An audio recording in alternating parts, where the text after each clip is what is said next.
আজি বহুত দিনৰ মূৰত কলেজলৈ গৈ আছোঁ ইণ্টাৰ্ণশ্বিপৰ বাবে।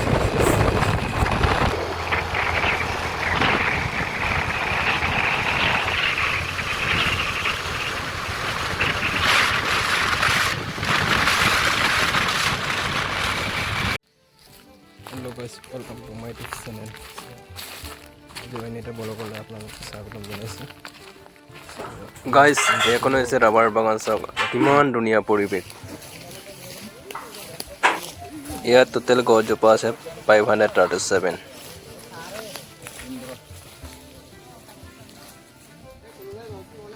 ৰাবাৰ বাগান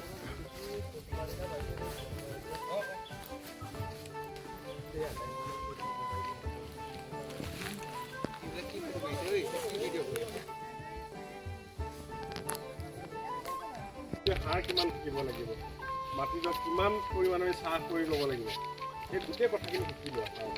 সেইখিনি হোৱাৰ পাছতহে তোমালোকে এতিয়া ৰাফকৈ বনাই যোৱা, ৰাফকৈ বনাই পিনে প্ৰজেক্টটো বনাবা দেই।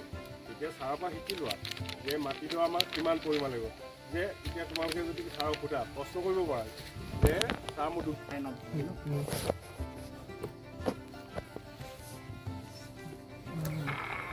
ৰাবাৰ বাগানৰ মালিকজনৰ পৰা কিছু কথা জানো আহা।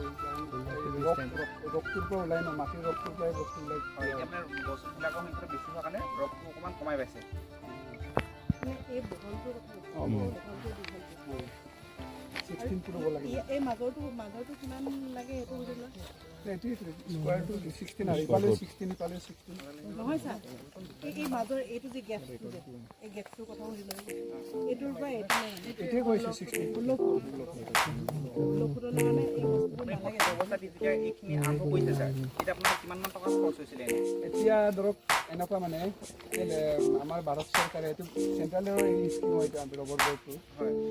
আমি যেতিয়া কৰিছিলোঁ তেতিয়া চৰকাৰে এইটো ইমান আঁচনি নাছিলে। এতিয়া আমাৰ ভাৰত চৰকাৰে এটা আঁচনি এতিয়া ধৰক ৰবৰ পুলিবিলাক ডাইৰেক্টলি কিবা চাব নালাগে, সিহঁতে ডাইৰেক্ট পচাই দিয়ে পেলাই দিব। তাৰপিছত বাউণ্ডাৰী দিবৰ কাৰণে পইচা দিব। যেতিয়ালৈকে পুলিটো ডাঙৰ নহয় তেতিয়ালৈকে চৰকাৰে মানে কিবা দি থাকে, আয় দি থাকে। কিন্তু যেতিয়া আমি পুলিটো মই আনিছোঁ, মই বিশ্বনাথ চাৰিআলিৰ পৰা আনিছোঁ, তেতিয়া 25 টকাকৈ আনিছিলোঁ। অসমীয়াত কৰি ইউটিউবত যাব 2013। কিন্তু মাজত মই পেলাই ৰাখিছিলোঁ কি মানে কি ইমান গুৰুত্ব দিয়া নাছিলে, মানে এনেই কিবা কৰি দিলোঁ। সেইকাৰণে কিছুমান পুলি মৰিলোঁ নাই, বাউণ্ডাৰীত ইমান গুৰুত্ব দিয়া নাছিলোঁ। Like, comment, subscribe this channel.